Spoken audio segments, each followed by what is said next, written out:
Chapter 1067, the Elven version of history. This, the second epic's subsidiary gods truly are hidden powers. There was Dragon of Wisdom, Haribergen, and there's God of the Dead, Saelinger. They were all powerful figures that even reached the throne of Sequence Zero. Of course, I can't be sure about the Dragon of Wisdom. It's just quite possible. Yes, and there's the god of Dawn, Badhael, and the goddess of Harvest, Umbella. I can't rule out the possibility that they have lived quite well all the way to the fifth epic. I wonder if the god of spiritual creatures Talsna and the goddess of misfortune Ammonizes managed to evade the authority retrieval operation by the City of Silver Creator at the end of the second epic. If they managed to escape that fate, what roles did they play in the third and fourth epic? After a moment of shock, Klein began thinking poignantly. Thinking back to the betrayal of the kings of angels in the third epic, he couldn't help but lampoon. You have to be careful of fire, theft, and subsidiary gods. At that moment, Audrey, who didn't know much about the subsidiary gods, true names, or authorities, didn't show any perturbations in her emotions. She acted as different female elves in Sayadaz's memories, and she constantly talked to her about her experiences and things she knew about the second epic. According to Sayadaz, in the history of the elves, there was no concept of the first epic or second epic. In the beginning years that were unknown to her, it was chaotic, dark, and crazy, and it didn't leave behind any texts. After the supernatural races obtained a certain level of intelligence and had their own languages, creatures finally had some knowledge of history. In that era, ancient gods appeared one after another. The sky, the land, the sea, and the underground world slowly changed from disorderliness to orderliness. However, other than the tyrannical and crazy ancient gods, no one knew how many years this stage lasted. She just knew that, very, very long ago, it was referred to by the major supernatural races as the Sprouting Era. After the Sprouting Era was the early era of fire, in which the 8 ancient gods fought against each other in different camps. This was also a long time before Sayadaz's birth, so she could only understand this from the Elven historical records that it was a time when quasi-humans fought non-humans, resisting the corruption and intrusion from the devils and demonic wolves. Amongst them, the humanoids were the giants, elves, sanguine, as well as their slaves. The early era of fire lasted different periods of time according to the different records. However, a common point was that it lasted less than 1,000 years, as the essence of the ancient gods was madness, tyranny, cruel, and cold. They were often driven by their instinct. After the sanguine ancestor Lilith, mutant King Kvaster, and annihilation demonic wolf Phlegria perished during the betrayal, the E3RLY Elm of Fire ended, and the war broke out. The world was damaged, and it did EVT stop for centuries. Due to the fact that the giants and dragons were relatively strong in this period of time, they were known as the Dual Era. By the time the 5 races formed a new balance of powers, the Northern Continent, the Southern Continent, the East Continent, and the 5 seas had recovered some level of peace. This was when Sayadaz was born and had grown up in until she entered Grossel's travels. In the history that she described, there were 2 important points. First of all, it proved the existence of the East Continent, a place where the giant king's court was. Second, after the Sprouting Era, the supernatural races had their own kind of civilization. They weren't completely irrational as their descendants believed them to be. Of course, the inclination towards tyranny, cruelty, coldness, and slaughtering still existed, as though they were all in a half-state of losing control. It was only after the Dual Era that the new generation of elves and giants gained some level of rationality. They had feelings just like Sayadaz and Grossel. The East Continent seems to be the forsaken land of the gods. It was abandoned during the Cataclysm. Similar thoughts surfaced in Klein's, Leonard, S., and Audrey's minds. They were very interested in this, but it was a pity that Sayadaz had always lived in the Elf King's court. Their occasional forays outside were limited to parades at sea. She had never been to the East Continent, and she lacked the required knowledge. Under Audrey's influence, Sayadaz's dream began to show the traditions and language of the elves. According to the legends that the queen's attendant had heard of, Elvish was created by the king in the Sprouting Era. Every word was produced with the birth of a first-generation elf. The number of Elvish words meant the number of first-generation elves. However, the traditions of the elves weren't too unified. They relied heavily on their surroundings. The elves in the forests and the sea were undoubtedly different in all kinds of customs.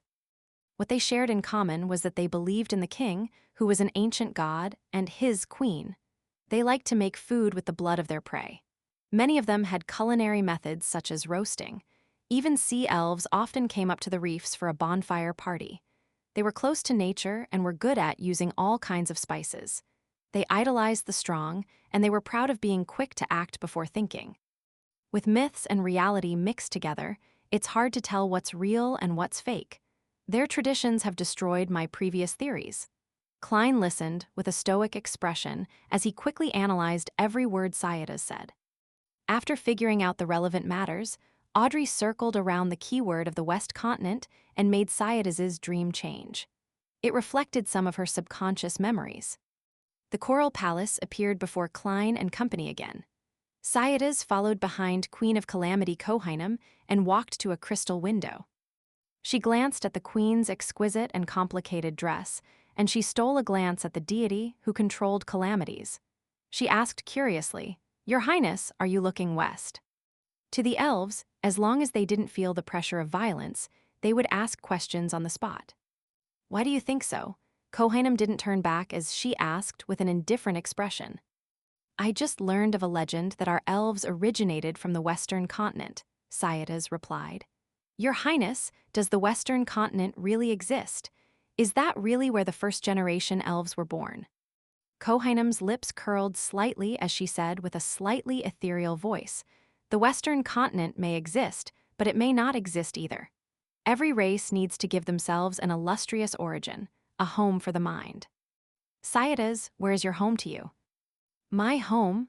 Sayada's repeated the question as she replied blankly. "It's where His Majesty and Your Highness are. It's this palace that can lead to the forest where my parents live." As she said this, Sayada's emotions gradually turned heavy, lost, and melancholic. It was obvious that she was influenced by her subconscious's corresponding memories. She had entered Grossel's travels and had been away from home for 2,000 to 3,000 years. Therefore, to elves like you, the Western continent doesn't exist, but to some elves, it definitely exists. Queen of Calamity, Kohainam calmly gave her final answer. Sayada's didn't ask further, because she suddenly remembered that the queen wasn't a first-generation elf. Such a response made Klein increasingly confused and puzzled. Thankfully, from the second epoch to the fifth epoch, the Western continent had zero presence, so it didn't have any important secrets related to him. He was just trying to find out more about it and hadn't held out much hope. After ending the guiding of Sayada's subconscious, and since it was almost noon, without any other nearby dreams that they could leap into, Audrey left with Klein and Leonard, and they appeared in Mobbit and Sayada's bedroom. Looking at the fourth epic Viscount, whose body had been tightly bound by the elf, Audrey's expression suddenly turned gentle as she said with a laugh, "They seem to be doing pretty well." "No, no, no. It's terrifying to have such a violent, direct, and imaginative wife who dares to take action. Only a person like Mobbit would like and enjoy being with her." Leonard, who didn't have a poet's talent but had the liberal inclinations of a poet, shook his head as he kept his hands in his pockets. At this point, he muttered in thought, "On the contrary, it's true that an experienced thief needs a woman like Sayada's to rein him in. I wonder what kind of members of the opposite sex old man's other family members like. They don't need our envy or objections. This is how they live together. Emperor Roselle once wrote a poem saying, 'For my love I'll sacrifice my life.'" As Klein listened to their discussion, he opened his mouth and closed it again. He didn't tell them that Sayada's and Mobbit had actually died. It was only when they died that they truly felt their love for one another. The ones living in the book were just copies created by the book world. After leaving the couple's house, the trio headed to Grossel's blacksmith shop. Along the way, when they went past a street, Klein saw Frunzier, who was known as a philosopher, and Audrey recognized him to be Lonise at a glance. "Is that the soldier from 100 years ago?" Audrey slowed down her pace and asked.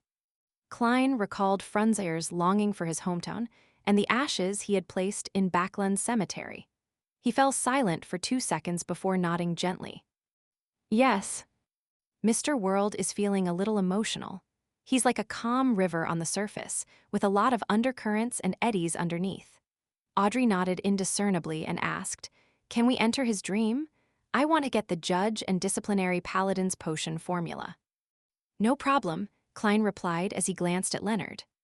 Leonard continued having his hands in his pockets, but his eyes instantly darkened. Sitting on the bench, Frunzier fell asleep. Right on the heels of that, 3 people appeared in his dream. This was a bustling city with buildings made from wood.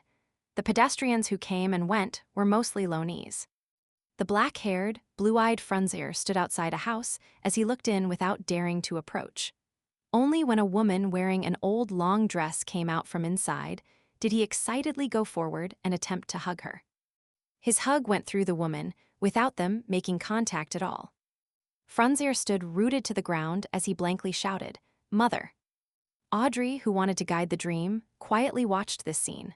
Then, she looked around and discovered the iconic clock. "Backland," Audrey pursed her lips and turned her head. She looked at Klein and asked, "Can't they leave the book world?" "It's been too long. If they leave, they will grow old, die, or even be reduced to dust." Klein's voice was like a serene river. "I delivered one of Frunzier's items to Backland." This, as a spectator, Audrey acutely sensed the cruel reality behind those words. She couldn't help but raise her head and look out of the dream, looking at the location where Mobbit and Syadas were. Leonard wanted to ask what it was, but after looking around, he maintained his silence. Following that, Audrey seriously guided his dream. Outside of obtaining 2 potion formulas, she made Frunzier return home and live happily with his parents, brothers, and sisters. It was a beautiful dream. After leaving Frunzier, Klein, Leonard, and Audrey quickly saw Grossel's home. This was the last stop of their exploration. After obtaining information from Grossel's subconscious, they would enter the book world's sea of collective subconscious and seek out the secrets that might exist in this book. Adapted from a Hungarian poet, Sándor Petőfi's Liberty and Love.